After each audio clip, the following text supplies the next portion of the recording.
Nos saludamos en esta primera edición de la revista Multimedia, Enfoques Jurídicos, Reflexiones y Diálogos Plurales, un espacio de expresión científica para las voces y visiones más destacadas.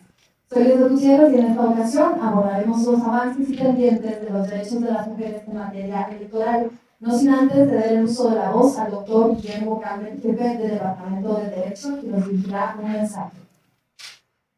Y aquí recibimos con un buen aplauso.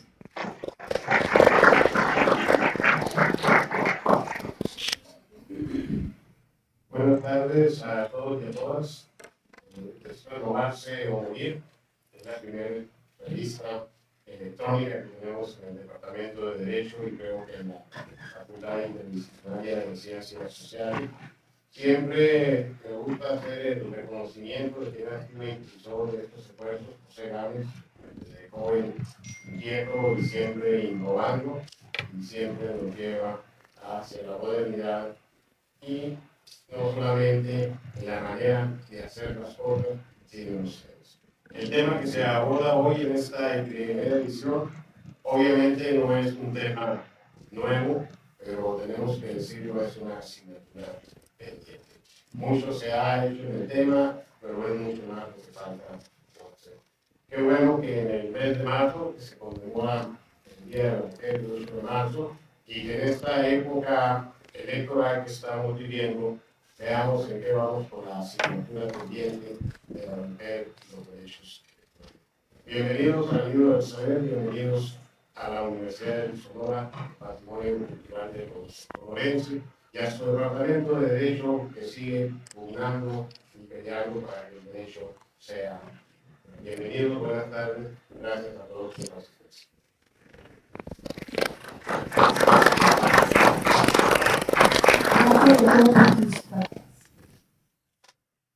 En esta ocasión abordaremos los avances y pendientes de los derechos de las mujeres en materia electoral, al recordar que en los albores del Estado constitucional, durante el siglo XVIII, se establecieron los derechos y deberes de la ciudadanía y de las estructuras de gobierno.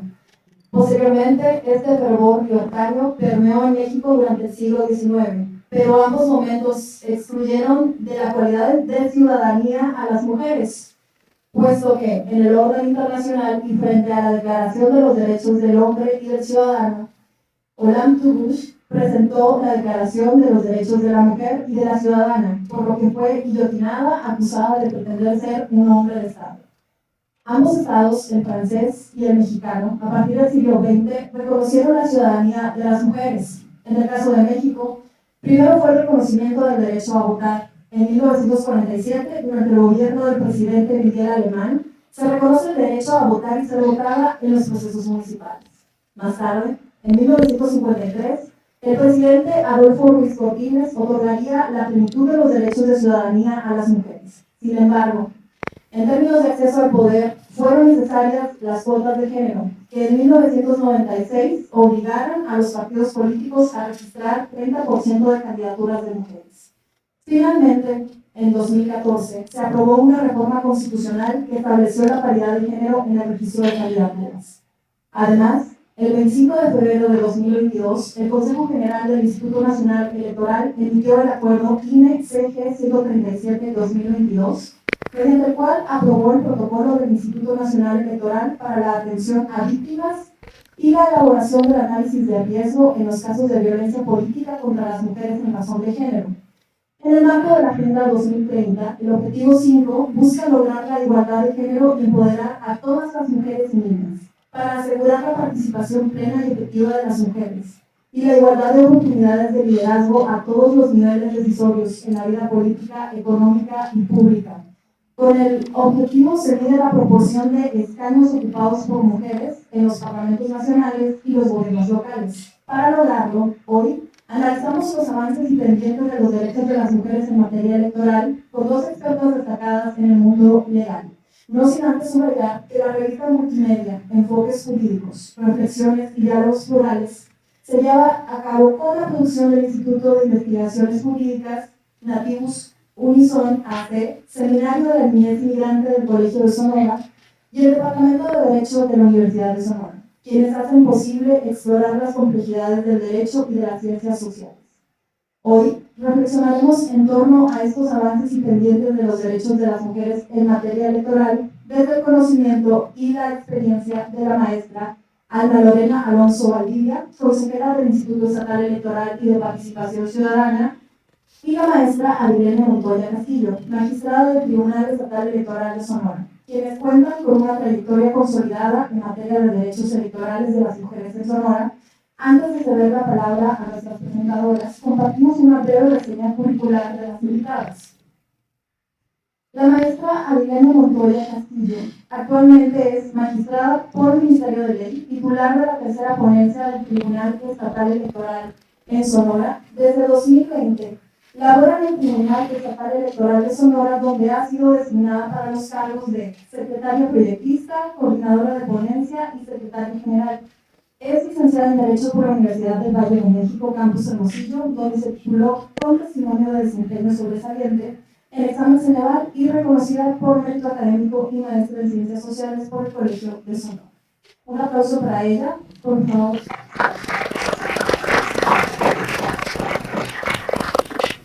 Por su parte, la maestra Alma Lorena Alonso Valdivia actualmente es consejera del Instituto Estatal Electoral y de Participación Ciudadana en Sonora, donde preside la Comisión de Paridad e Igualdad de Género. Se graduó con excelencia académica de la licenciatura en Derecho con una especialidad en Derecho Penal y Criminología por la Universidad de Sonora. Es maestra en amparo por la Universidad Durango Santander.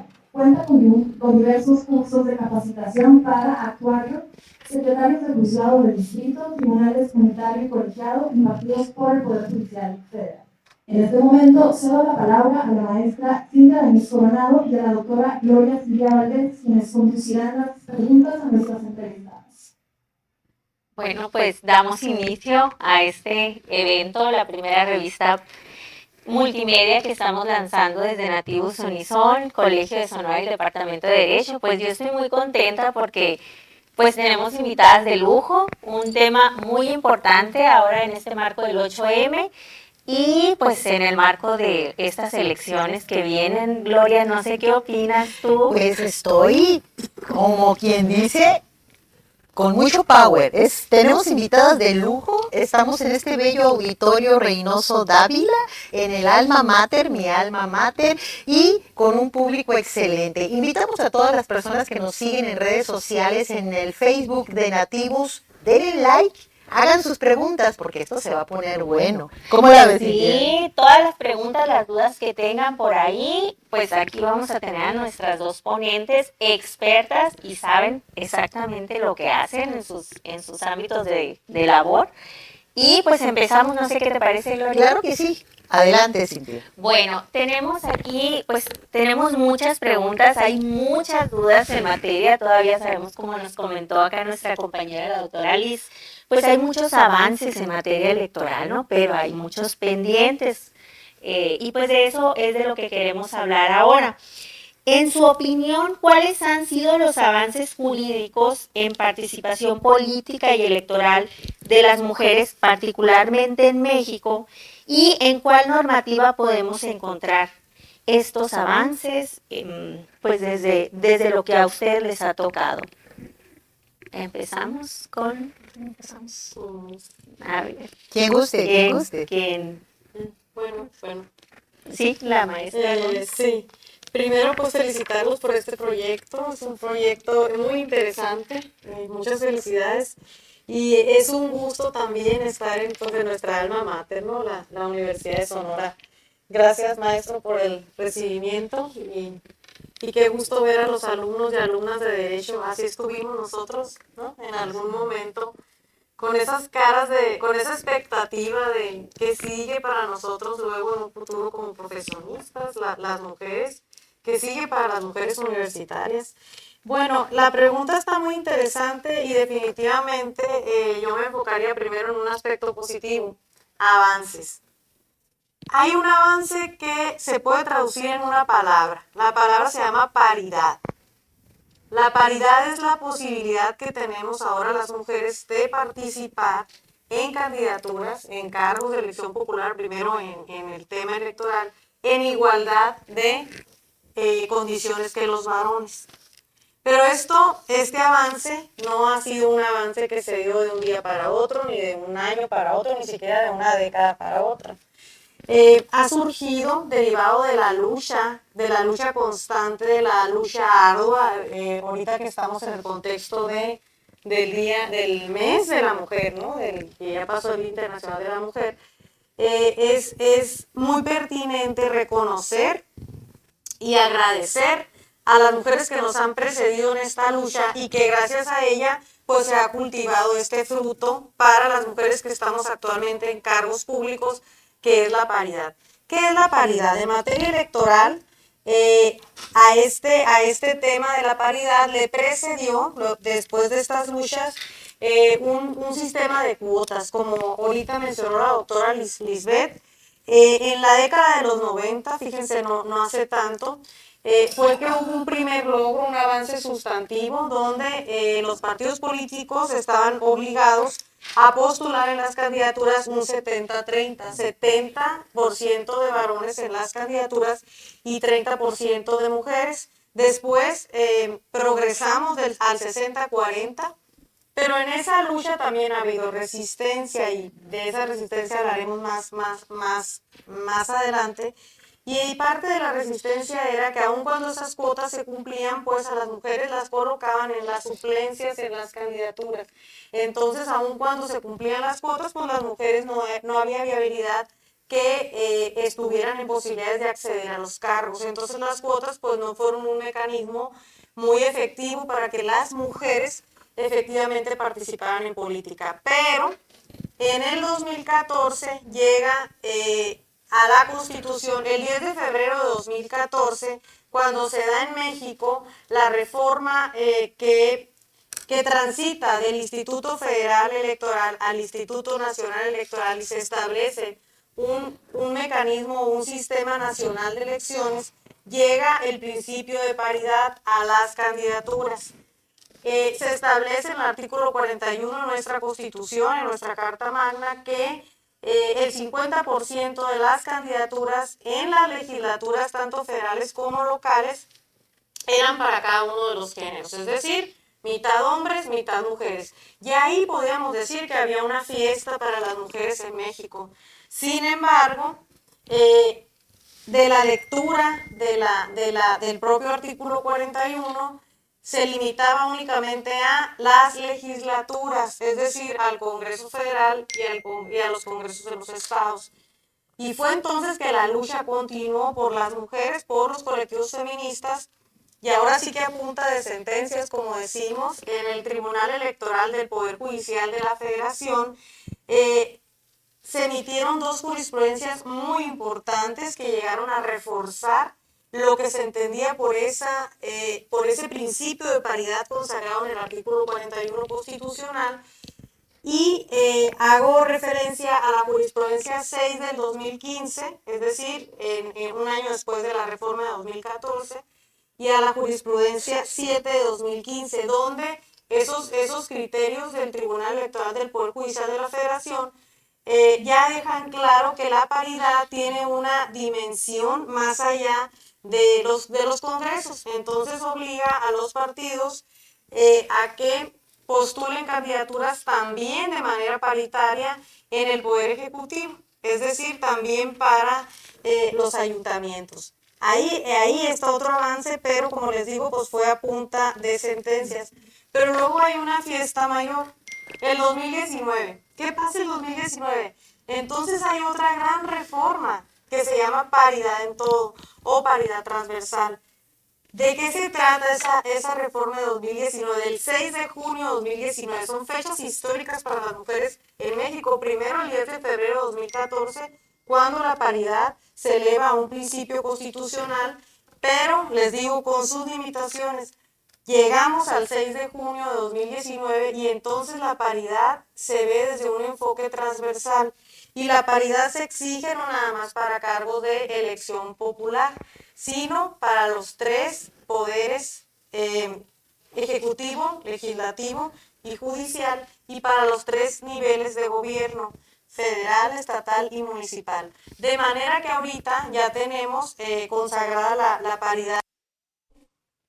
Sí es cierto que hay muchísimo camino que recorrer todavía, pero en cumplimiento a ese principio es que, por ejemplo, en el Poder Judicial debemos de tener mitad de juezas, mitad de jueces, mitad de magistradas, mitad de magistrados. En los congresos, tanto federales como locales, mitad diputadas, mitad diputados, mitad senadoras, mitad senadores. Y en los ayuntamientos, pues la mitad de los cargos de elección popular de manera paritaria. Esta reforma, conocida como paridad en todo, obviamente, como toda reforma, a la fecha nos queda de ver. A la fecha, por ejemplo, en Sonora, me adelanto un poquito, en Sonora no tenemos aún gabinetes paritarios en los ayuntamientos en el estado de Sonora, es decir, hay un incumplimiento. ¿Qué es lo que pasa con esta reforma? Es una reforma que está cobrando vida en la vía secundaria y no tiene alguna sanción todavía establecida, por lo tanto el incumplimiento se sigue dando mientras no exista una sanción. La obligatoriedad está expresa desde la Constitución, sin embargo, pues no tenemos todavía cómo hacerla valer por medio de una sanción. En cuanto a las leyes, es muy importante cuando vemos la normatividad que protege los derechos políticos y electorales de las mujeres y sobre todo que los pone en un plano de igualdad con la de los varones, establecer desde los tratados e instrumentos internacionales de los que México forma parte y obviamente que ha suscrito, pues la Convención sobre la Eliminación de todas las formas de discriminación contra la mujer, que consagra pues el principio de igualdad entre el hombre y la mujer, también la Convención Interamericana para prevenir, sancionar y erradicar la violencia política contra la mujer, conocida como la Convención Belén do Pará. Obviamente a nivel federal tenemos la Constitución Federal, como les decía, en el artículo 41, pero además tenemos en un artículo 4 constitucional consagrada el principio de igualdad entre el varón y la mujer. Tenemos otra ley reglamentaria que es la Ley General para la Igualdad entre el Hombre y la Mujer. Estas son pues a nivel federal y en materia electoral tenemos una Ley General de Instituciones y Procedimientos Electorales y la local en Sonora, ambas donde se establece esa obligación de esa paridad, de esa mitad de cargos de elección popular para hombres y para mujeres. Tenemos también otra ley general, que es la Ley General de Partidos Políticos, donde se desemboca también esa obligación de que los partidos políticos postulen de manera paritaria tanto a hombres como mujeres. En Sonora, obviamente, la Constitución Federal, la Constitución local, perdón, que consagra también el principio de igualdad entre las y los sonorenses, la ley de acceso de las mujeres a una vida libre de violencia y pues como les decía, la ley electoral de Sonora. Esto es un poquito nada más de la segunda parte de la pregunta. Perfecto. ¿Cómo la ves, maestra Dilene? Pues algo que ya no me dejó ¿verdad? nada, pero excelente. Bueno, En adelante, primer lugar, sí. pues agradecer también la invitación. Muy buenas tardes a todos. Es un gusto para mí también estar en esta mesa. Bien, la consejera hizo un gran recorrido de lo que han sido los avances en esta materia.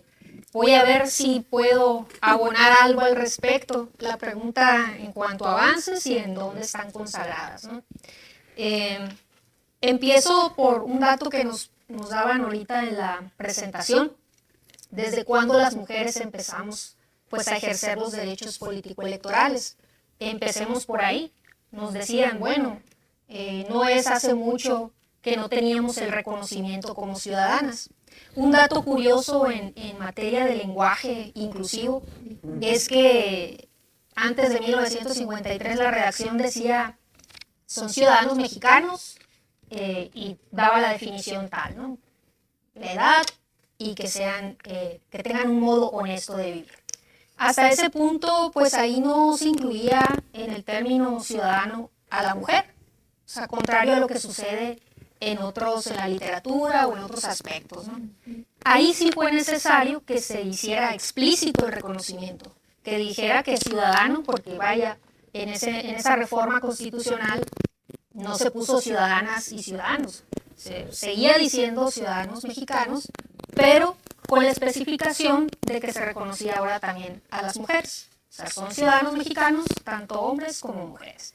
Eso por allá en 1953, y que vendríamos nosotras pues a ejercer por primera vez el derecho a votar a nivel federal en 1955.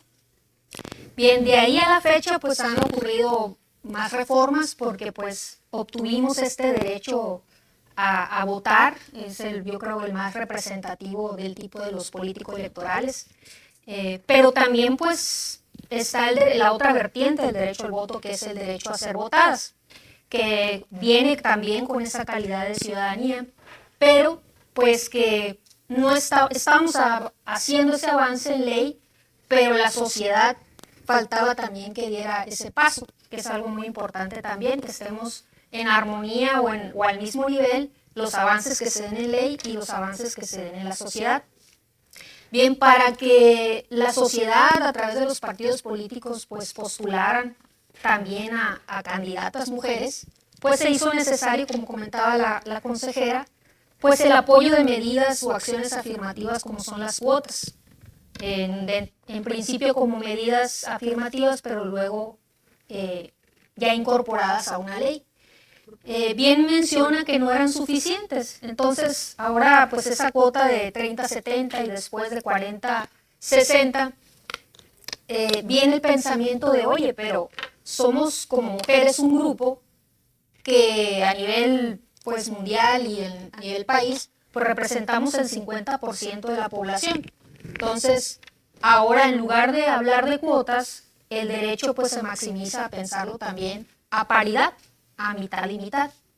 En este sentido, pues, al incorporar esta figura, este principio de paridad en la Constitución, pues hace que se vea en los diferentes cargos. Por ejemplo, hay diferentes tipos de paridad y denominaciones. La paridad vertical, por ejemplo, la podemos identificar en la postulación para diputaciones, que los partidos entre el catálogo de personas que postulan, el 50% sean hombres y el 50% sean mujeres.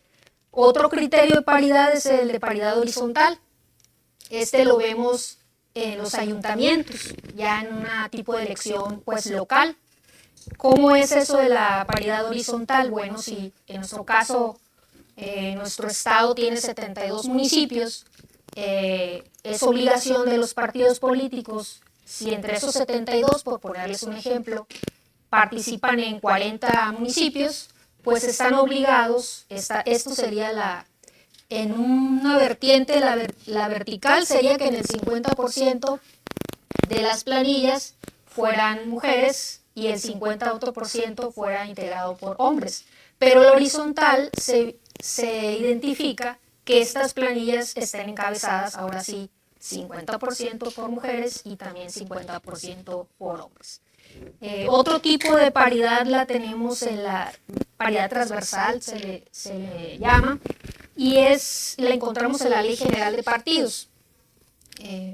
Esto significa que no pueden los partidos políticos mandar a un género a los distritos perdedores, porque ahorita hablaba la consejera, ha habido resistencias, o sea, ha habido avances en que se tiene que cumplir con los criterios de paridad, pero el primer impulso que se ha tenido por parte de los partidos, pues es cumplo con este apartado que me exigen, pero pues tengo la oportunidad, digamos, antes de que se hicieran las reformas correspondientes, de mandar a los partidos, a los distritos, perdedores, pues a las mujeres. Entonces se hace necesaria una medida más, un aspecto más de la paridad, que es la transversal que les mencionaba.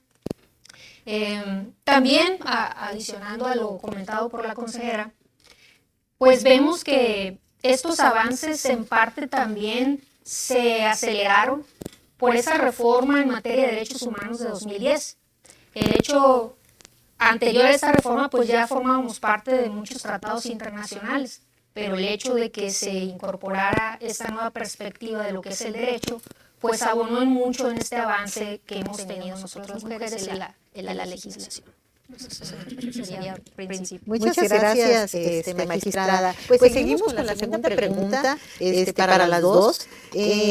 Empezaríamos con la maestra consejera Alma, ¿verdad? ¿De qué manera las instituciones donde ustedes participan contribuyen a la igualdad entre mujeres y hombres?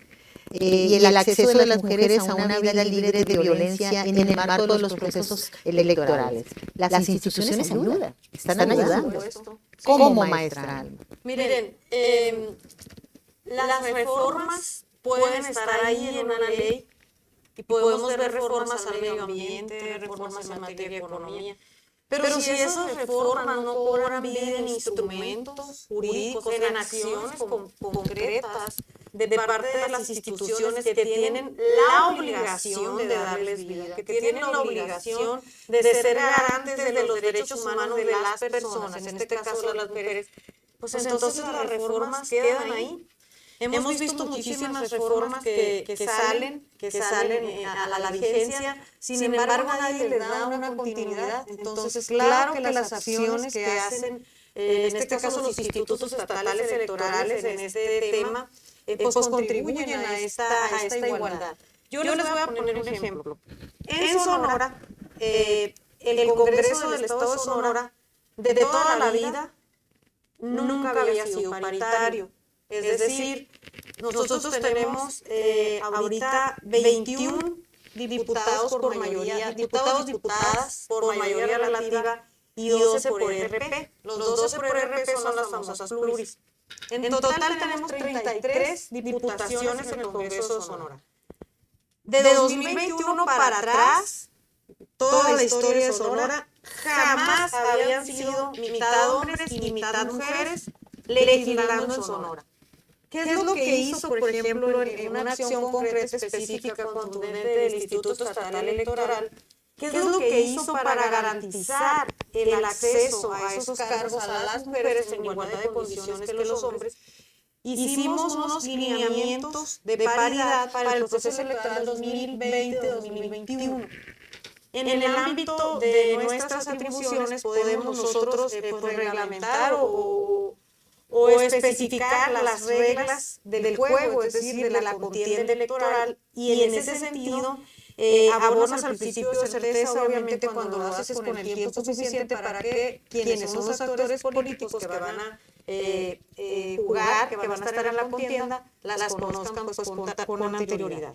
En ese sentido se emiten lineamientos, reglamentos, acuerdos y toda la normativa indispensable para darle claridad y para también llevar a la progresividad de los derechos humanos de quienes participan en la contienda, en este caso de las mujeres. ¿Y qué hicimos en esos lineamientos?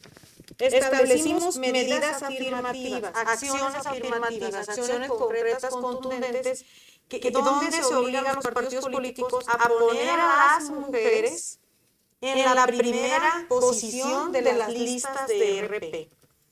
Gracias a esa acción afirmativa, que ni siquiera el Congreso del Estado lo pudo lograr, porque no hubo los consensos, el Instituto Estatal Electoral logramos en 2020-2021 19 mujeres y 14 hombres, que son los que están ahorita legislando. Por primera vez en la historia de Sonora, gracias a esos lineamientos de paridad, llegamos a un Congreso no nada más paritario, sino mayoritario de mujeres, porque los partidos que alcanzaron una curul por el principio de RP fueron 9. Entonces habían ganado 10 mujeres por el voto directo de la ciudadanía, y ya con esas 10 que ganaron por el voto, más las 9 que nosotros obligamos a los partidos que por la vía de RP llegaran a ocupar un curul, sumaron 19. Esas son acciones concretas, contundentes de parte del instituto, por ejemplo, para lograr la igualdad entre mujeres y hombres, y son acciones materiales específicas donde puedes ver ese principio de igualdad ya materializado. Para 2023-2024 volvimos a hacer estos lineamientos, pero ya no pudimos poner la primera posición para las mujeres, porque también en la ley electoral de Sonora existe la obligación de la alternancia ahí para los partidos políticos, ahora le toca a los hombres. Pero no nos quedamos con eso limitados. También en estos lineamientos para el presente proceso electoral establecimos algo que se llama medidas de compensación. En esas medidas de compensación, si de las votaciones de este proceso electoral 2023-2024 no resultan ganadoras las mujeres y el Congreso no resulta paritario, vamos a hacer un mecanismo de compensación que la verdad pues sí resulta muy doloroso para los varones, pero nosotros como garantes de los derechos político-electorales de las mujeres estamos obligados a ejercer estos mecanismos que además ya han sido pues pasados por la vía de impugnación en los tribunales. Aquí la magistrada no me podrá dejar mentir. La compensación ya ha sido materia de resolución en la vía jurisdiccional. Entonces, en ese sentido, si en este proceso electoral las mujeres no resultan con mayoría, con condiciones de paridad en los curules en el Congreso, vamos a sustituir tantas fórmulas de varones por mujeres hasta que quede paritario el Congreso del Estado. Estas son acciones contundentes del Instituto que yo les puedo mencionar en materia de paridad, de igualdad sustantiva, y me iría a un segundo rubro. También dice qué acciones hacemos en cuanto al acceso a las mujeres a una vida libre de violencia. En este rubro, que también resulta muy interesante y muy pertinente destacar que ha habido reformas sustantivas en el tema de violencia política contra las mujeres en razón de género. Y se preguntarán ustedes qué es eso. La violencia política contra las mujeres en razón de género es un fenómeno que está permeando ahorita, desgraciadamente, a nivel nacional. Sonora ocupa el 11º lugar con 9 casos ahorita de violencia política. Es cuando se ejercen acciones o omisiones con el ánimo, el objeto y el resultado de eliminar, dañar, obstaculizar el ejercicio de los derechos políticos y electorales de las mujeres. Mujeres que están en cargos públicos, mujeres que están en la política como precandidatas o como candidatas independientes. Esa violencia que ustedes ven en redes, en medios de comunicación, que ahorita sabemos que la era de la tecnología pues es la que nos está brindando todo tipo de información, y desgraciadamente viene también esa información dañina, esas campañas negras, esas campañas de desprestigio que denigran, que calumnian, que injurian a las mujeres, que las sacan del rol público y nos llevan al rol privado, plagadas de estereotipos de género. En ese sentido, el Instituto también ha desplegado una serie de instrumentos, porque también la reforma de violencia política contra las mujeres en razón de género ocurrida a nivel nacional el 13 de abril de 2020 en Sonora se armonizó el 29 de mayo de 2020. Entonces hemos hecho en el instituto instrumentos para prevenirla, para erradicarla también y para investigarla. Entre esos instrumentos destaco un protocolo para atender y prevenir la violencia política contra las mujeres en razón de género en Sonora. Hicimos también un reglamento para la sustanciación de los regímenes sancionadores en materia de violencia política contra las mujeres en razón de género. Hicimos también otro instrumento muy valioso, que es el registro local de personas sancionadas en materia de violencia política contra las mujeres en razón de género, el cual nos permite ver en un sistema informático quiénes son los y las agresoras en Sonora por violencia política, entre los que encontramos medios de comunicación, ciudadanos, presidentes municipales, entre otros. Y hemos establecido también nosotros algunas acciones concretas, como lo es el adherirnos a una red de candidatas y red de mujeres electas desde las que a nivel nacional estamos monitoreando qué mujeres están siendo víctimas de violencia política contra las mujeres en razón de género. Y recientemente, porque hay muchísimas acciones, para no quitarle el uso a la voz a la magistrada, hay muchísimas acciones que hemos estado haciendo en el instituto. Recientemente acabamos de firmar el pacto social por un proceso electoral libre de violencia política contra las mujeres en Sonora, donde participó el gobierno del Estado a través del gobernador, las 10 dirigencias de los partidos políticos, la ciudadanía a través de una liga de Google Forms, y todas aquellas instituciones que tienen injerencia en la atención de la violencia política contra las mujeres de Sonora, como lo es el Tribunal Estatal Electoral de Sonora, el Instituto Sonorense de las Mujeres, el Supremo Tribunal de Justicia, el Tribunal de Justicia Administrativo, la Comisión Estatal para el Desarrollo de los Pueblos y Comunidades Indígenas de Sonora, la Comisión Estatal de los Derechos Humanos y la Fiscalía General de Justicia del Estado. Entonces, hemos estado nosotros trabajando de manera ardua en eso que les acabo de comentar, en instrumentar, en darle vida a la reforma, que no nada más diga, la violencia política es esto, existe un procedimiento y estas son las sanciones, sino en trabajar en la prevención, en trabajar en socializarla, porque este tema es un tema que está desconocido, que por ignorancia también se está cometiendo, que por ignorancia las víctimas no están denunciando. Entonces, en ese sentido, cuando una conducta de este tipo se invisibiliza, se normaliza, al normalizarse se sigue repitiendo en un círculo vicioso, y al seguirse repitiendo y no denunciarse es algo que queda impune. Entonces, en este tema hay que trabajar mucho en la prevención. Muchas gracias. Claro, se naturaliza. ¿Cómo la ves, Cintia? Wow, ¿verdad? Es parte de los objetivos de la creación de esta revista multimedia, enfoques jurídicos, reflexiones y diálogos plurales. Pueden vernos hoy mismo en vivo en Facebook de Nativus. Precisamente como dice la maestra, difundir todo lo que se está haciendo que no conocemos. Sí, que las amas de casa, las mujeres, las niñas, las adolescentes, las estudiantes de maestría, doctorado, todo el público sonorense, todas las personas sepan lo que se está haciendo en materia electoral para salvaguardar los derechos de las mujeres y las niñas. Sí, en ese marco, maestra, hay retos. Siguiendo la pregunta, hay retos y desafíos. ¿Cuáles son esos para que las instituciones donde ustedes trabajan participen, ¿verdad? Contribuyan a esa igualdad entre mujeres y hombres, retos y resistencias? Bueno, me gustaría también, previo a contestar esta parte de la pregunta, compartirles la naturaleza o la función que tiene el tribunal en relación con los derechos político-electorales. La consejera hablaba como parte de una autoridad administrativa en la materia electoral. Nosotros fungimos en la materia de impartición de justicia. Mientras, como compartía la consejera, allá se previene, allá se promueve, se hacen políticas relacionadas con estos derechos, a nosotros como tribunal nos toca la parte de la impartición de justicia. Es decir, acá vemos lo que es la garantía de ese derecho que no sea letra muerta, sino que pueda exigirse. Entonces, para poderlo exigir existen vías preestablecidas en la ley.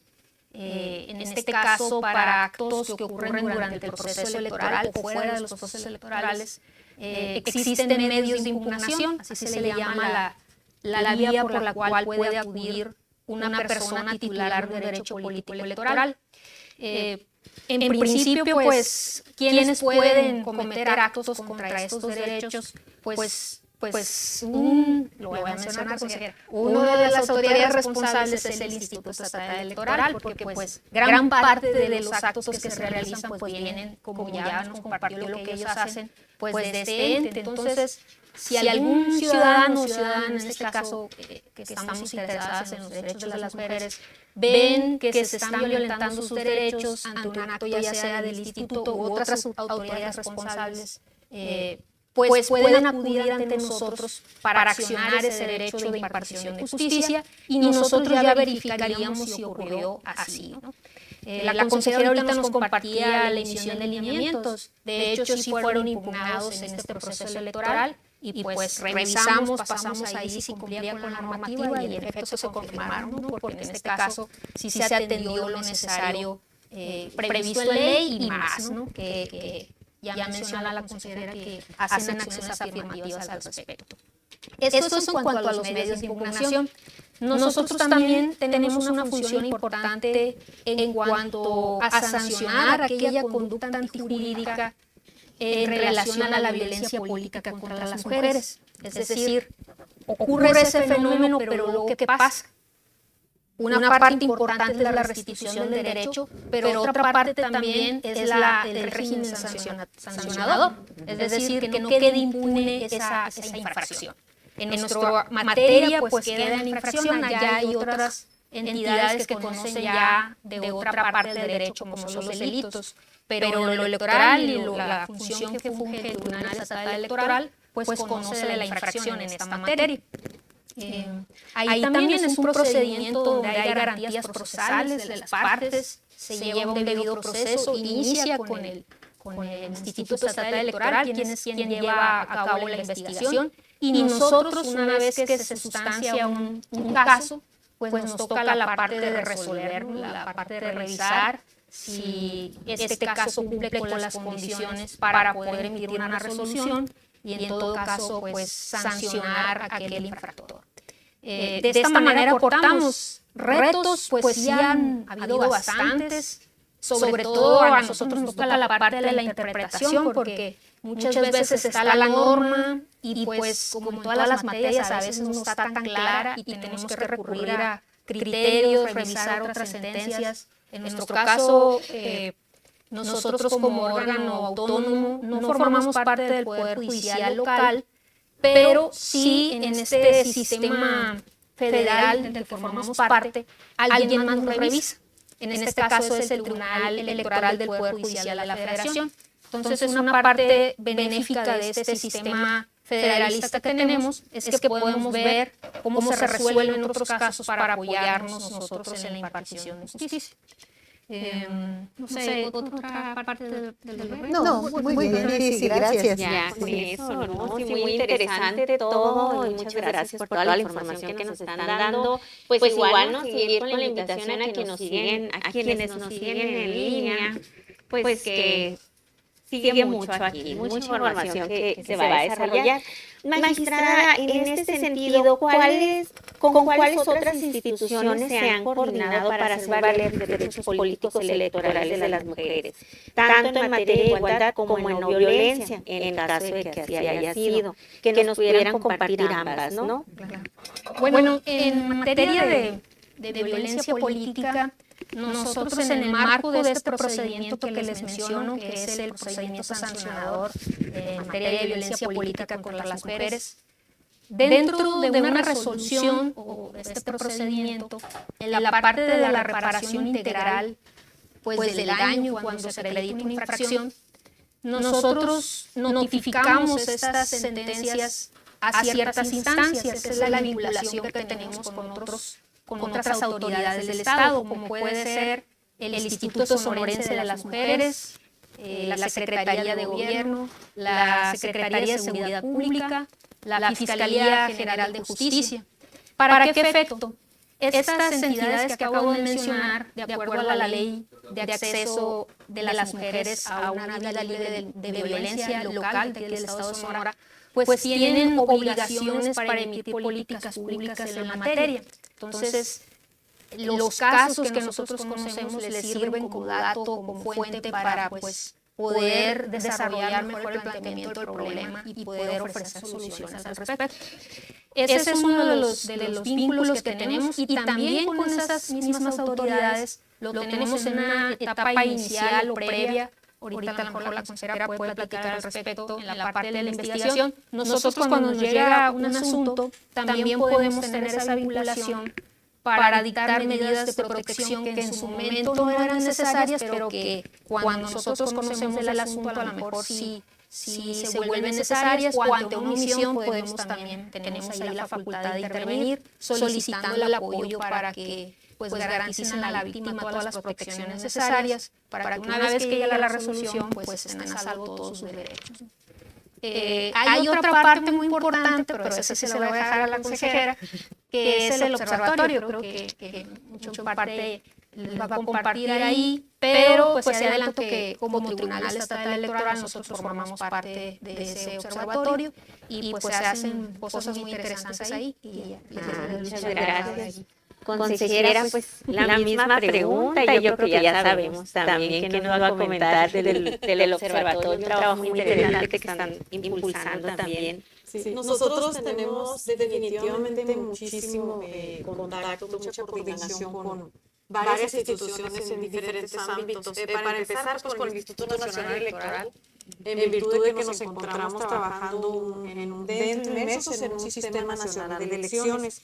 Por ejemplo, en el tema de violencia política contra las mujeres en razón de género, ahorita les decía que llevamos a cabo la elaboración de un protocolo para atender la violencia política en Sonora y trabajamos de la mano con instituciones como el Tribunal Estatal Electoral de Sonora, ya les decía, la CDH, la CEDIS, la Fiscalía General de Justicia y la Fiscalía en materia de delitos electorales, el Supremo Tribunal de Justicia, el Tribunal de Justicia Administrativa.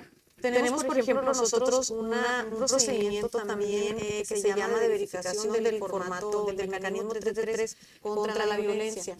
Nosotros en el proceso electoral 2021, también en el 2023-2024, tenemos ya estructurado un procedimiento para revisar que ningún agresor, verificar que ningún agresor de quienes sean candidatos o candidatas tenga una sentencia o una resolución firme por violencia familiar, por agresiones de género, por delitos sexuales y por incumplimiento de obligaciones alimenticias, es decir, los deudores alimentarios. Ese es el famoso 333 contra la violencia. Llevamos a cabo procedimientos de revisión, es decir, una vez que nos llegan las candidaturas, los registros de candidaturas, nos coordinamos con diferentes autoridades que tienen en sus manos esta información, en sus bases de datos. Entre esas autoridades destaca también el Tribunal Estatal Electoral, el Supremo Tribunal de Justicia, también el Tribunal de Justicia Administrativa, la Fiscalía General de Justicia del Estado.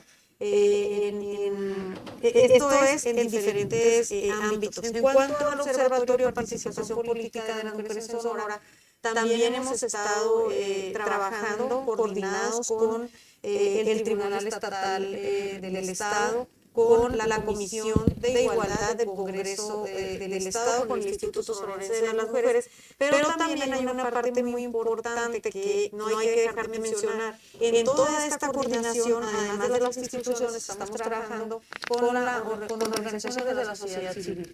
Como en el observatorio lo constituye parte de la sociedad civil, la red de mujeres en plural, también estamos trabajando nosotros con otros 40 colectivos que son la Observatoria Ciudadana Todas MX Sonora, que son quienes promovieron el mecanismo 333 contra la violencia. Entonces, definitivamente sin el apoyo, sin la coordinación y sin esas sinergias institucionales que hemos logrado, no sacaríamos adelante todos estos temas. Interesante. La academia también, ¿verdad? Licenciada, maestra, ¿verdad? También apoya tanto en el Instituto Estatal como en otros rubros. Esta pregunta va para la magistrada. ¿Cuáles son las sentencias más emblemáticas en materia de violencia política por razón de género? Bien, bueno, nosotros a la fecha hemos recibido 16. Bueno, les voy a hablar de los ya resueltos, ¿no? Porque tenemos 18, pero 16 ya se encuentran firmes. De esos 16 asuntos, en 8 se acreditó la infracción, es decir, en el 50% de los asuntos que nos tocó conocer por violencia política contra las mujeres en razón de género, pues se acreditó esta infracción. El más emblemático, creo, es uno que se dio en un ayuntamiento. Quiero mencionar previamente que, de acuerdo a la Ley de Protección de Datos Personales y transparencia aquí a nivel local, nosotros estamos obligados a reservar los datos sensibles que identifiquen a las víctimas. Entonces, les voy a platicar del asunto, pero de manera general, nada más para que ustedes sepan el contexto en el que ocurrió y cuáles fueron las consecuencias en este asunto. Les digo, ocurrió en un ayuntamiento.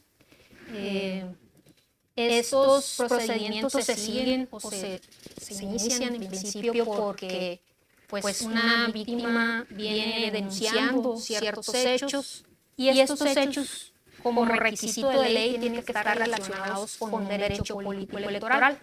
En este caso, el derecho político electoral relacionado es el a ser votada en la vertiente de ejercicio del cargo. La víctima ejercía en ese momento un cargo en ese ayuntamiento. Y un cargo con la particularidad que es de elección popular. Ese es un requisito importante.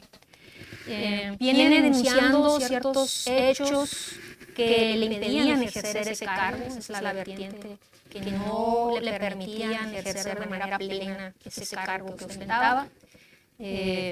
Tiene una particularidad muy interesante. En este asunto se dio una intersección entre los grupos de situación en vulnerabilidad. Como sabemos, las mujeres forman parte de ese grupo, de ahí de que existan muchas medidas pues, para proteger los derechos.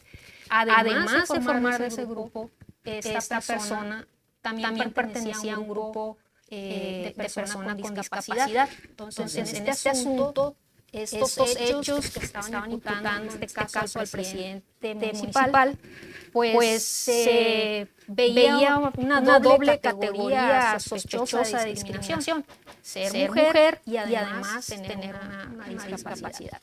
Entre esos hechos imputados, pues se encontraban pues, mofas a esa condición, la condición de tener una discapacidad. Público y también privado, uno de los hechos más de cuidado es que intentó intimidarla colocando un arma sobre el escritorio para evitar que tomara cierta decisión. En lo privado, en la falta de testigos, lo más vulnerable que pueda estar una mujer en cuanto a una problemática. Otro de los hechos que venía denunciando es la falta de pagos de monumentos, es decir, no se le pagaban sus remuneraciones, sus aguinaldos y demás. Asimismo, tampoco se le convocaba a las sesiones. Como saben, parte importante de los cabildos es que toman las decisiones de manera colegiada en algo que se llama una sesión pública.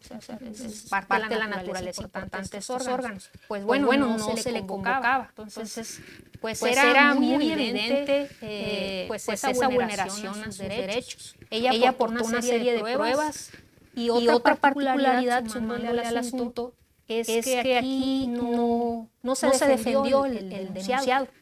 Es decir, le corrieron el derecho procesal de la debida defensa y esta persona pues no presentó contrapruebas.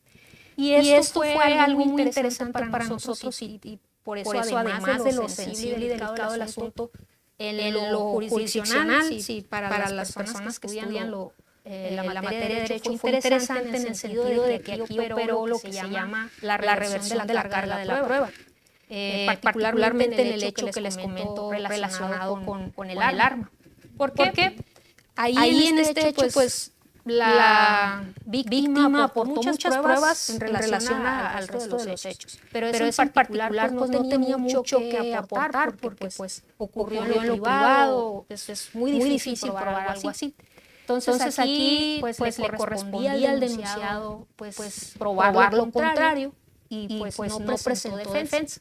Entonces aquí pues es emblemático para nosotros porque por primera vez aplicamos este principio de revertir la carga de la prueba y al no presentar esas pruebas, pues el valor de lo que dijo la víctima pues se vuelve con el conjunto del resto de las pruebas, pues prueba plena de ese hecho. Entonces tuvimos por acreditada la situación. Fundamentalmente haciendo un análisis contextual, porque no fue un hecho aislado, o sea, eran otros hechos que también evidenciaban que estaba ocurriendo esta violencia. Bueno, se sanciona y pues ahí como crítica a nuestro marco, en particular a este tipo de servidores que son presidentes municipales, a nosotros no tenemos la facultad de aplicarles directamente una sanción. Aquí lo que dice la ley es que su superior jerárquico le va a imponer la sanción. Entonces, nuestro trabajo aquí nada más es resolver el asunto, decir si hubo infracción o no y darle vista, en este caso, pues al Congreso, que viene siendo el superior jerárquico de los presidentes municipales. Así se ha interpretado por las salas. Pero, bueno, no quiero dejarles esta insatisfacción en cuanto a la sanción. Al menos sí tenemos la facultad de imponer medidas de reparación integral, que eso pues también es una parte importante de este procedimiento, en el sentido de que se les restituyó el derecho a esta persona, se les pagaron todas sus dietas, se obligó a que en adelante ninguna sesión dejara de convocársele. También se le obligó al presidente a ofrecer una disculpa, esto como una medida de satisfacción ante los hechos ocurridos. Y también se le obligó a tomar unos cursos como una medida de prevención o de evitar que vuelva a ocurrir, pues es importante formar a los infractores en este tema de los derechos de las mujeres, pues para que no vuelvan a cometer una infracción. ¿Es suficiente, magistrada? Desde su punto de vista, ¿es suficiente eso relacionando con cómo bajar en acciones concretas lo que se determina a nivel estatal y nacional? Pues siempre en este tema de las medidas estamos obligados a individualizar el asunto, ¿no? Vemos qué herramientas tenemos para poderlas imponer. En este caso, pues son las que tenemos a la mano. Nunca, pues siempre es perfectible. Yo creo que pues se pueden pues abundar más en esta temática. En este caso me faltó una más, que fue el pago de los emolumentos. Ese se tuvo que a la fecha pagarle todo lo que se le debía. También forma parte de esa violencia económica, patrimonial más bien, que se le cometió. Pero el tipo sigue ahí. ¿Man? El tipo siguió ahí, pues. Sí, no, como le comento, no tenemos la posibilidad de poner nosotros una sanción. Bueno, este ya es un asunto de un proceso, bueno, de una integración pasada. Ya no están en funciones ninguno de los dos, pero sí terminó su cargo, ¿no? Pero qué interesante, ¿no? Todo lo que deviene de la denuncia, y abro paréntesis, ¿no? Siempre es importante denunciar, visibilizar los tipos de violencia, que ahorita estamos hablando específicamente en materia electoral, pero cualquier tipo de violencia es importante visibilizarlo, denunciarlo. Aquí particularmente, pues en el tema electoral, ¿cómo es tan importante este tema de la denuncia? Que lleva un proceso a dejar un precedente, pues que este precedente ya puede servir para para otros casos y para apoyar a resolver, ¿no? Entonces, bueno, seguimos con la siguiente pregunta. Vamos a dar un espacio para preguntas al finalizar. Entonces, y quienes están en línea también pueden ir dejando sus preguntas y las pasamos. Bueno, y en este contexto, consejera, también tanto trabajo que se ha hecho desde el instituto, ¿cómo se ha logrado integrar la obligatoriedad en materia de paridad y las acciones afirmativas encaminadas a garantizar la participación de grupos históricamente marginados en las candidaturas? ¿Qué nos podría comentar al respecto? En cuanto a la obligatoriedad del principio de paridad, creo que ya lo adelanté en la primera pregunta por ahí, cuando mencioné que en el instituto, para instrumentar la reforma, llevamos a cabo lineamientos que garantizan la paridad para el proceso electoral 2020-2021 y que tuvo como resultado pues un congreso no nada más paritario, sino mayormente integrado por mujeres. Y para el presente proceso electoral, acciones afirmativas también en ese lineamiento que establecen un mecanismo de compensación que indica el sustituir tantas fórmulas de varones como para dárselas a mujeres para lograr ahora sí el 50-50. Sin embargo, esos lineamientos también son nutridos en establecer algo que comentó hace ratito la magistrada, ciertas prohibiciones para los partidos políticos, es decir, el asegurar que los partidos políticos en ese cumplimiento a la paridad no coloquen o no ubiquen a las mujeres en las candidaturas de los distritos o de los municipios perdedores. ¿Y qué es lo que hacemos en ese sentido? Nosotros tenemos en cada proceso electoral pues ya una votación válida emitida, ya la votación que tuvo la ciudadanía a la que le descontamos los votos nulos. Esa votación válida emitida nos indica quién ganó y dónde ganaron los partidos políticos en el Estado, en la contienda que precede al proceso electoral por el cual se emite el lineamiento. Entonces nosotros hacemos con esos números, con esa votación, los llamados bloques de competitividad. En esos bloques de competitividad ubicamos nosotros un bloque alto, que es donde los partidos políticos tuvieron la mayor competitividad, es decir, donde ganaron. Luego hacemos un bloque medio, que es también donde tuvieron una competitividad pues media, y el bloque bajo. En el bloque bajo es donde los partidos pues no tuvieron triunfos, obviamente. En esos lineamientos de paridad, nosotros, ¿qué tratamiento le damos a los bloques? Establecemos la prohibición primero de poner a las mujeres encabezando los distritos o los municipios que están en primer lugar del bloque bajo. Es decir, no pueden poner a las mujeres para cumplir con la paridad en lo más bajo de lo más bajo. Primera prohibición. Y lo segundo, para garantizar una postulación transversal, es decir, que no nada más se cumpla con mitad y mitad, sino ponerlas a las mujeres en igualdad de competitividad con los hombres. Establecemos que en el bloque alto haya mitad hombres y mitad mujeres, y en el bloque medio también, y en el bajo. Es decir, no puedes decir, voy a establecer una prohibición nada más de que no las vayan a colocar en los distritos y municipios perdedores, sino que también en el bloque alto, que es donde los partidos ya ganaron, exista la posibilidad paritaria de competir entre hombres y mujeres. Esos son algunos, digamos, candados o obligaciones que establecemos en esos lineamientos de paridad. Eso es en el tema de las mujeres. Pero la segunda parte de la pregunta está muy interesante. En el país existen algunos grupos en situación de vulnerabilidad que históricamente han sido discriminados. Es decir, ustedes cuando han visto, recientemente sí, pero en la historia de México, que haya gente gobernando o personas ejerciendo los cargos de diputadas, diputados de la comunidad LGBT, de migrantes, de adultos mayores, de personas en situación de discapacidad.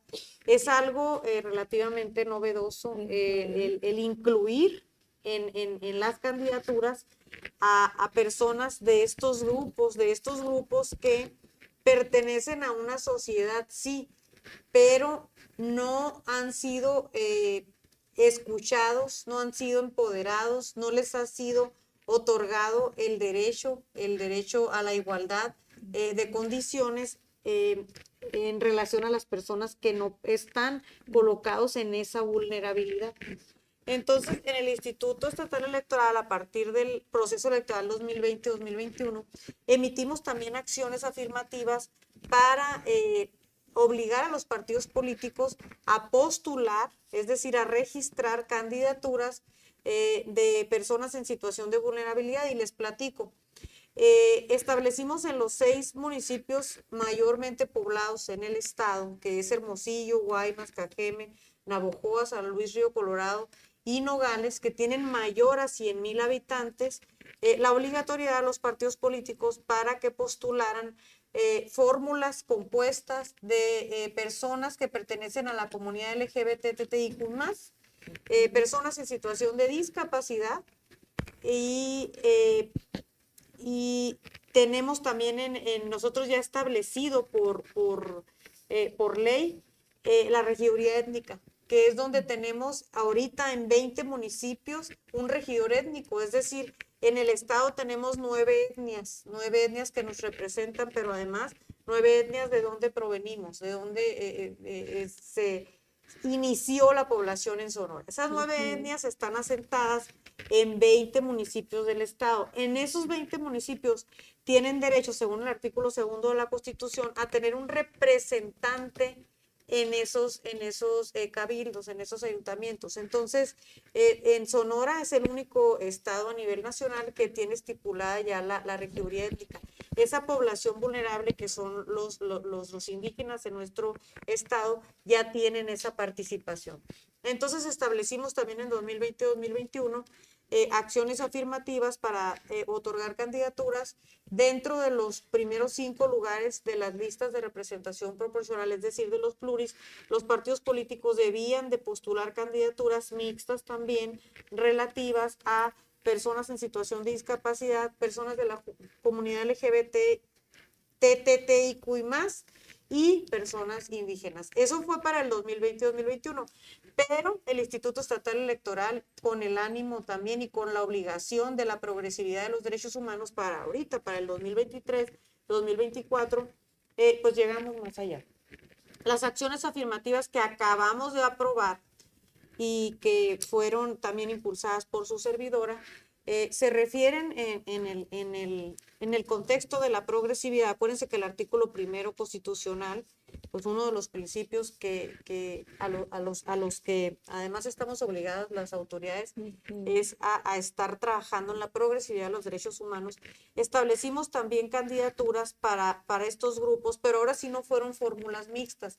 Ahora sí establecimos una fórmula para personas en situación de discapacidad dentro de los 6 ayuntamientos que tienen población mayor en Sonora, que son los que les mencioné: Hermosillo, Cajeme, Guaymas, San Luis Río Colorado, Navojoa y Nogales.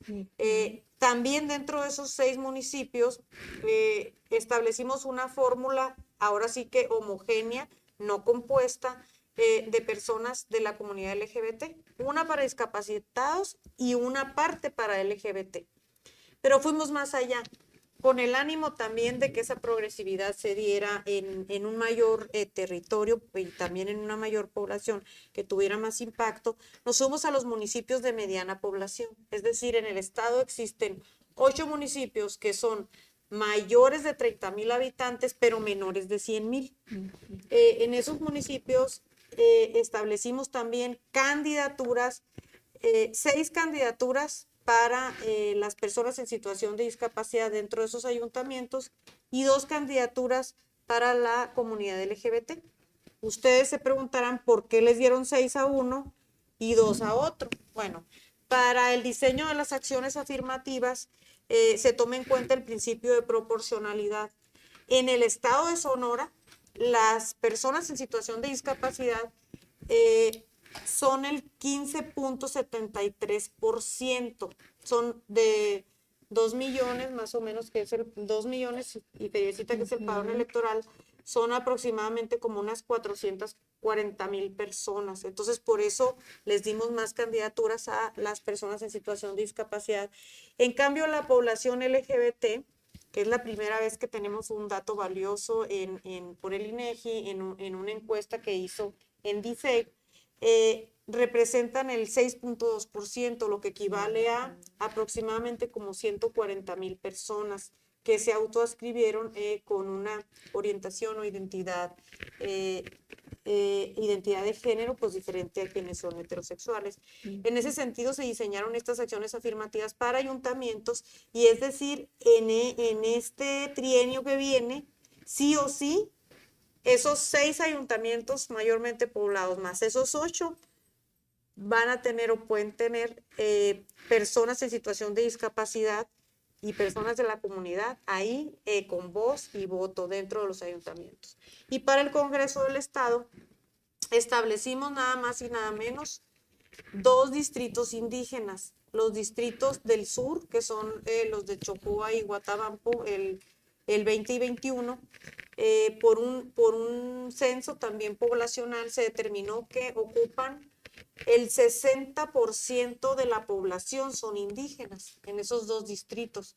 Entonces, en esos dos distritos emitimos acciones afirmativas donde los partidos políticos tienen que postular sí o sí personas de las etnias que están asentadas allá al sur del estado, pues que en su mayoría son mayos, guarijíos y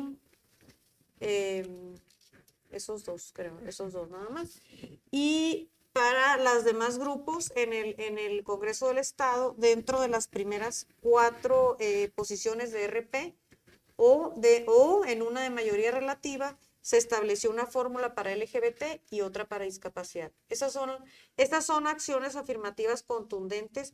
Esas actuaciones, ¿no? O esa actividad de parte del Instituto Estatal Electoral nos da elementos para determinar que la democracia se sigue construyendo día a día en la medida que estás incluyendo a estos sectores de la población que históricamente no han tenido voz ni voto, ni siquiera han estado en la escena pública.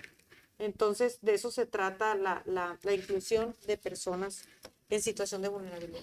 Fíjate, consejera, qué interesante esto que mencionas. Yo recuerdo este discurso que se traía antes de la paridad y que pues lo primero que se discutía era que las mujeres no querían participar en política, ¿no?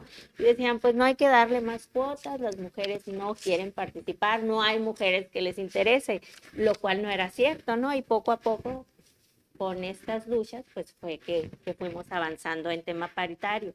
Y lo mismo con estas otras cuotas, o sea, muchos discursos son de lo que se escucha, es que no hay personas LGBT que quieran, es que no hay personas indígenas a quienes les guste, no quieren participar, lo cual no es cierto. Entonces, realmente darles estos espacios a las personas, pues nos abre esta brecha y nos materializa lo que realmente tiene que suceder, ¿no? Darle estos espacios a estas personas, a estos grupos pues que históricamente han sido invisibilizadas. Entonces, pues celebro estas acciones que han hecho desde el instituto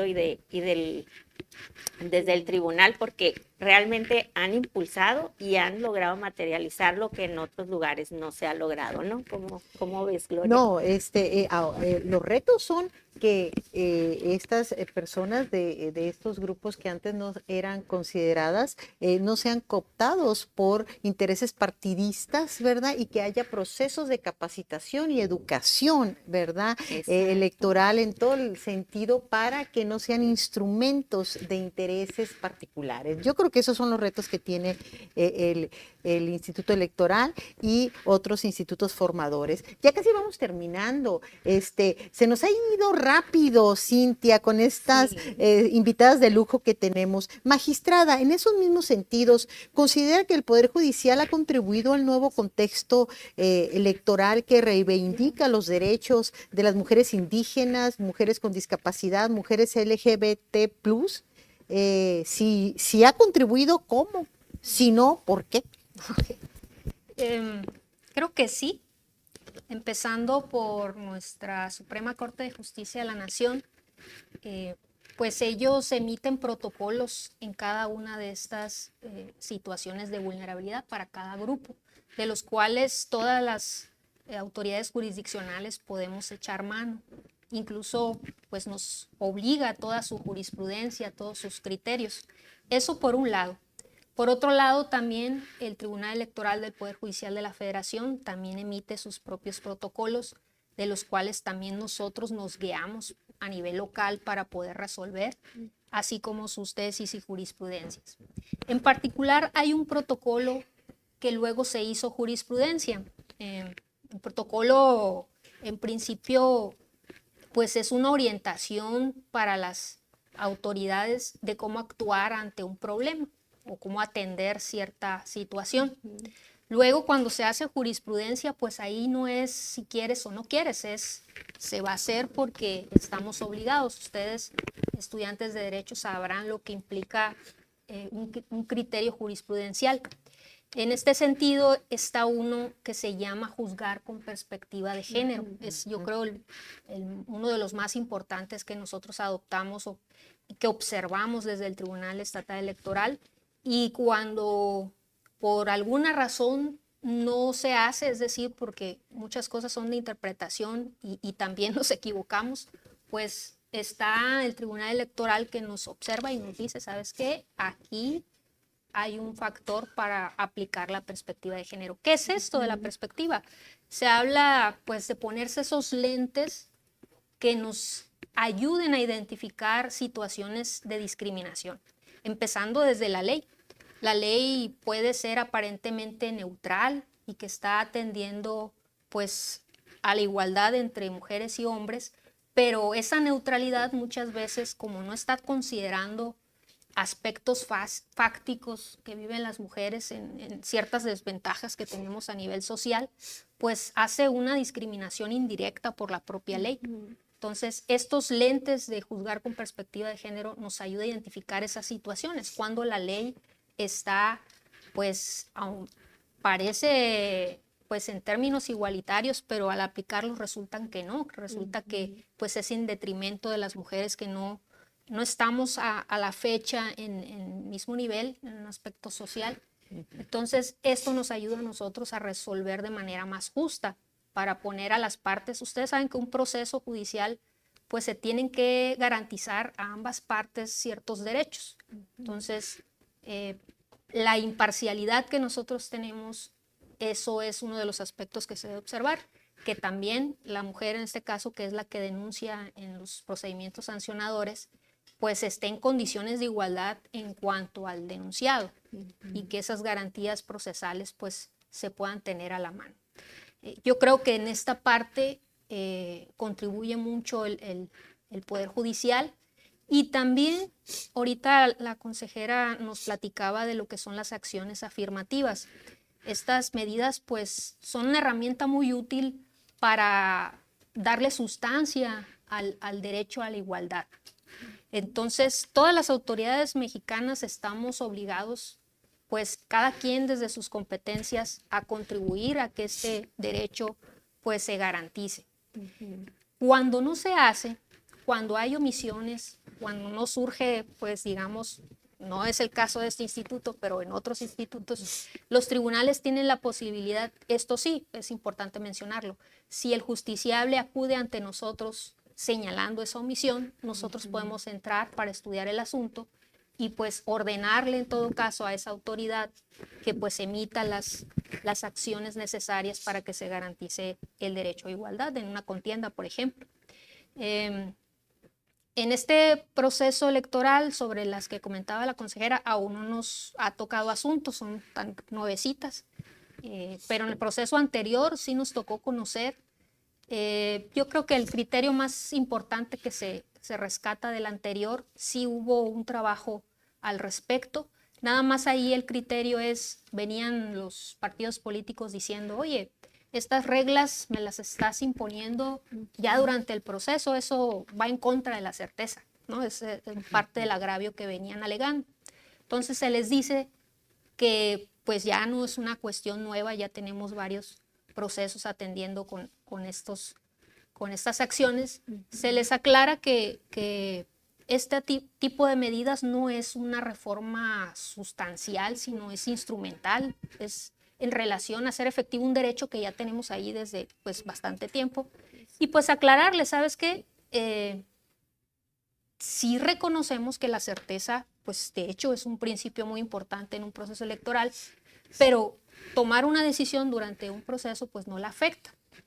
Pero sí hay un tope, el tope es hasta antes de los registros, porque pues tampoco se puede obligar a lo imposible, ¿no? Entonces, para que la contienda sea justa, pues estos institutos electorales tienen que emitir estas reglas antes de que se den los registros. Entonces, el criterio que rescato del proceso pasado, que fue algo que se discutió, que pues querían que no se confirmaran porque pues hacían alusión a que pues era injusto porque ellos ya habían llevado sus procesos internos y que, pero bueno, ahí se le hace la aclaración que el tope hasta el momento son los registros. Entonces, así hemos estado contribuyendo también desde el tribunal. Muchas gracias. ¿Cuánta Cintia, ¿cómo la ves? ¿Cómo No, vamos de cuánta tiempo, información. Cintia? Sí. Fíjate, Gloria, que ya estamos cortas de tiempo. ¿Cómo ves si invitamos a la magistrada y a la consejera a una segunda emisión para que más adelante sigamos desarrollando estos temas? Y ahorita nos vamos a las reflexiones. ¿Qué te parece? Me parece muy bien. Creo que todavía se quedaron muchos pendientes en el tintero. Y pues a mí me gustaría preguntarle a la maestra Alma Lorena Alonso Valdivia, consejera del Instituto Estatal Electoral y de Participación Ciudadana, sus reflexiones, pero ya desde una perspectiva humana. Maestra, eres madre de familia, eres trabajadora full time, o sea, no te la acabas, pues. Sí, o sea, el aspecto humano es muy importante. ¿Qué nos dejas aquí, especialmente a esta comunidad de estudiantes de la licenciatura en Derecho, en términos de tus actividades, combinándolo con la parte humana, la parte personal, ¿verdad? Y las satisfacciones que te trae en tu trabajo, que evidentemente la diste a conocer aquí. ¿Qué nos dejas, maestra? Sí, bueno, yo estoy muy satisfecha, definitivamente, como mujer sonorense. Yo soy originaria de Caborca. allá estudié Derecho, allá hay un campus, ¿no? Sí. Entonces, pues, por cuestiones laborales me vine a trabajar aquí a Hermosillo. He sido siempre una apasionada del derecho constitucional. También mi mayor experiencia siempre ha sido el derecho penal, pero cuando tuve la oportunidad, pues, de ser designada consejera, yo estoy convencidísima que las mujeres debemos de llegar a ocupar estos espacios. Definitivamente no es una cuestión del destino, es una cuestión donde la congruencia entre ser mujer, entre ser abogada, entre ser licenciada y derecho, también entre ser madre de familia, porque definitivamente pues yo soy mamá de dos varones, me preguntabas al inicio del programa, son 2 adolescentes, pero yo les digo mucho a las mujeres en las pláticas que nuestro principal reto no son las mujeres, son los varones. Los varones son los que oponen resistencia a estos temas que tienen que ver con la igualdad entre hombres y mujeres. En la medida que las mujeres eduquemos a nuestros hijos también, a esos jóvenes que en 1 o 2 sexenios ya van a estar votando, ya van a estar decidiendo, ya van a ser universitarios, pues en ese quehacer también como mujer, yo siento esa responsabilidad de abonar también como madre, no nada más como profesionista, como servidora pública. Como servidora pública tengo mis obligaciones,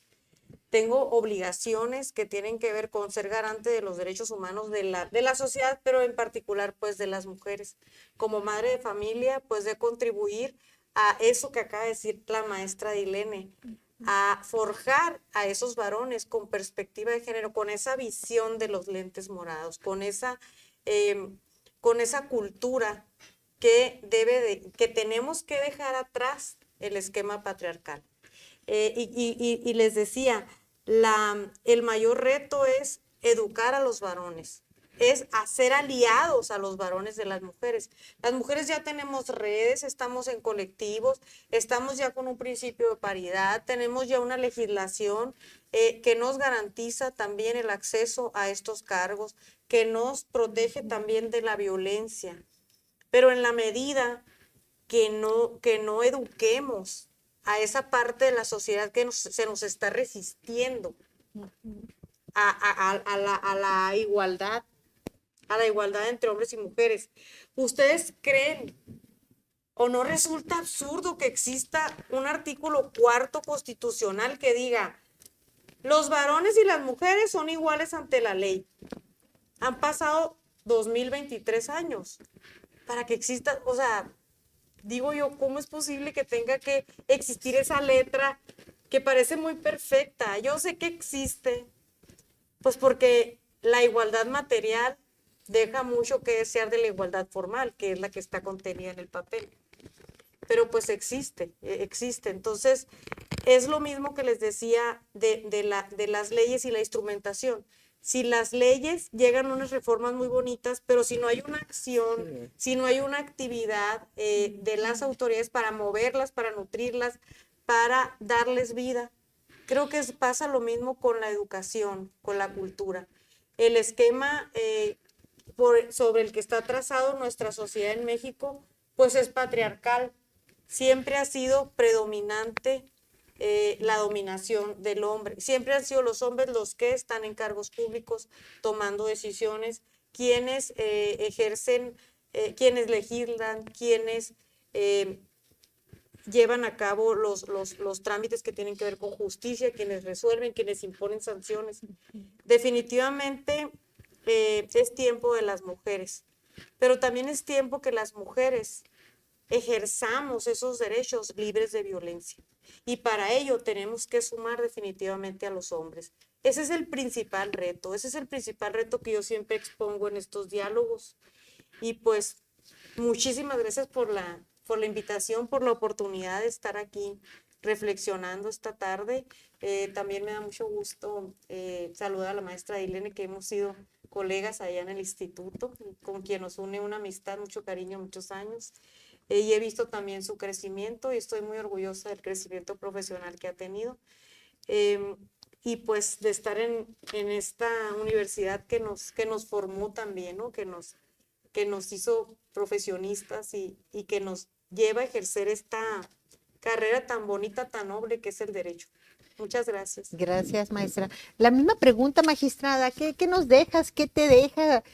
¿Con qué te llevas, verdad? De esta experiencia y de esta iniciativa de Nativus AC, la Universidad de Sonora, Departamento de Derecho e instituciones aliadas. ¿Cómo la ves aquí? ¿Qué mensaje le dejas a los chamacos aquí? Pues primero, pues antes de finalizar, agradecerles el espacio y a ustedes que estar aquí muy atentos escuchándonos. Mi expectativa es que hayamos contribuido un poco en su formación y en la reflexión que hago va en ese sentido, compartiendo mucho de lo que ha expuesto la consejera. Necesitamos capacitarnos, formarnos en esto de la igualdad. O sea, aún sorprenden los diálogos o los discursos donde hay oposición a esto, cuando debiera ser una cuestión más natural como personas que somos. Ajá. Es parte de nuestra cultura que traemos ahí todavía muy arraigados ciertos pensamientos. Entonces, hemos hecho bastantes avances en derechos humanos, en reconocernos como tal. La dignidad es lo que nos hace iguales. Creo que también ustedes jóvenes pues tienen un futuro que gracias a estos avances pues les va a permitir tener puertas abiertas, pero no hay que descansar, o sea, hay que sumarse a esto. Los derechos son progresivos, pero si nos descuidamos, vienen los retrocesos. Entonces, la lucha siempre tiene que estar ahí permanente. Invitarlos a participar en la política, porque de esta manera podemos discutir nuestros problemas sociales, contribuir en las soluciones. Y una manera yo creo que la más básica, pues ya lo han escuchado mucho, yo creo en las publicidades, es votando, es un inicio, ¿no?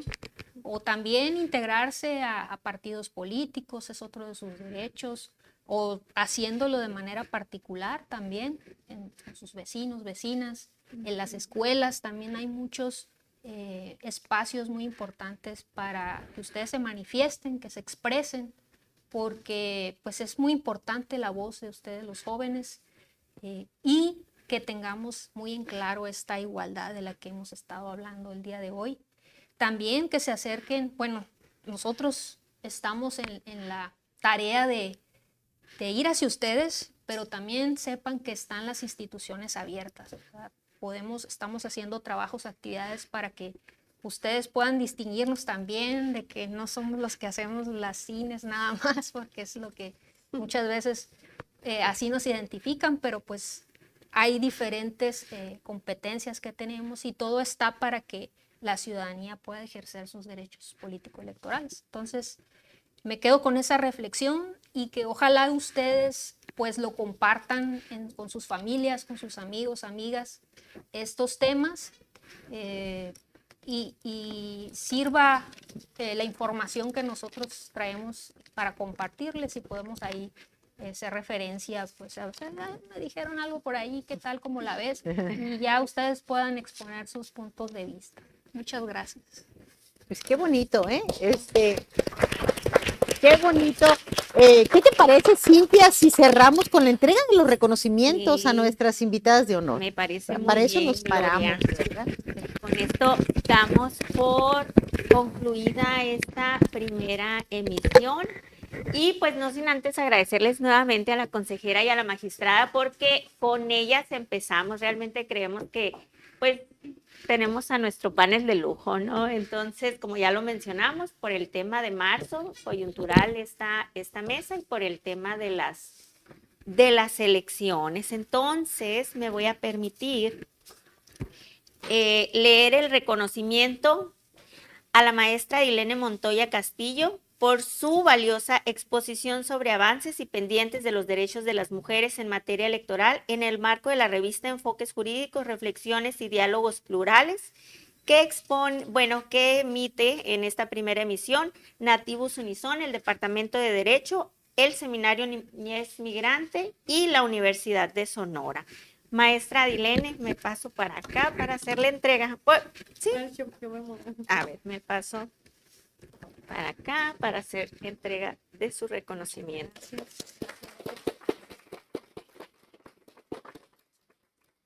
Muchas gracias. No, gracias. Bueno, en los mismos términos,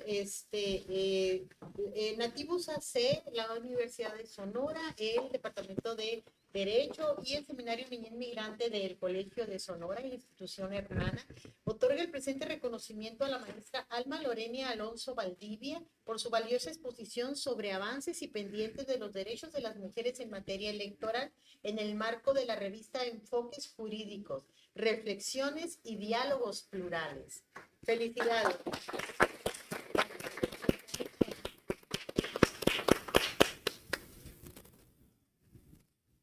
Muchas gracias. Muchas gracias. Muy bien, y así concluimos este episodio de Enfoques Jurídicos, Reflexiones y Diálogos Plurales, no sin antes agradecer a quienes estuvieron al pendiente de nuestras redes sociales: Norma Alicia, Elena Pérez Pérez, Carlos Armando Díaz Esquer y José Antonio Bustillos Lagarda, quien ya emitió una pregunta en materia de los beneficios de derechos de las personas con discapacidad, que fue respondida en tiempo y forma. Agradecemos a las entrevistadas por compartir sus valiosas perspectivas con nosotras. También agradecemos a quienes han acompañado esta primera transmisión. No olviden seguirnos en redes sociales permanentemente para mantenerse actualizados sobre futuros episodios. Nos vemos en la próxima transmisión de la revista multimedia Enfoques Jurídicos, Reflexiones y Diálogos Plurales. Tengan un muy feliz fin de semana.